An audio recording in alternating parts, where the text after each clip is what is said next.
Je suis devenu marianiste, j'allais presque dire un peu malgré moi. Au point de départ, quand j'avais 12-13 ans, j'étais fils de paysan, nous étions 8 enfants, pas très riches. Mes parents souhaitaient que je puisse poursuivre un peu mes études en Alsace et il y avait la possibilité d'un internat plutôt un peu cher et un internat moins cher qui était Saint-Hippolyte.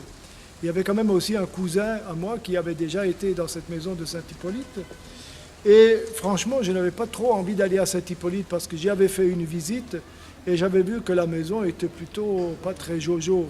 Hein. On était autour de 1950 par là, 1955 plus exactement.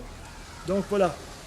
Par contre, ce qui m'a certainement décidé très vite à rester à Saint-Hippolyte, c'est la communauté des jeunes frères. Il y avait à cette époque plusieurs jeunes frères aux études à Strasbourg et qui avaient une ambiance du tonnerre là.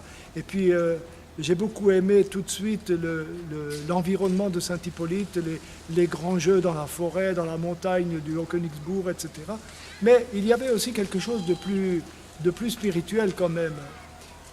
Dans la cour de Saint-Hippolyte, il y a une belle petite grotte de Lourdes où on aimait bien regarder Marie et prier Marie. Mais Marie, elle était déjà sur ma route depuis ma toute petite enfance. Sur la façade de ma maison paternelle, il y a une petite niche avec une statue de Notre-Dame de Lourdes et une inscription « Priez pour nous », etc. Et dans le village, à la sortie du village, il y a une grotte de Lourdes qui a été construite par mon arrière-grand-père, avec d'autres bien sûr, et donc où le curé de ma jeunesse avait aménagé un grand espace fleuri en l'honneur de Notre-Dame. Et bien sûr, j'étais parmi ces villageois qui étaient emballés pour Marie, qui était une femme de chez nous, donc Notre-Dame de Dibolsheim en quelque sorte. Et puis, c'est pas tout, à quelques kilomètres de là, à 4 kilomètres exactement, il y a un lieu de pèlerinage très ancien, remontant au Moyen-Âge, Notre-Dame de Neunkirch, et où on allait en pèlerinage à pied ou à cheval, c'est-à-dire sur des carrioles tirées par des chevaux. Et donc, voilà, Notre-Dame était sur ma route depuis toujours. Et je ne suis pas surpris qu'une fois arrivé à Saint-Hippolyte, elle me dit « mais c'est là que tu dois être ». Et c'est là que je suis volontiers resté.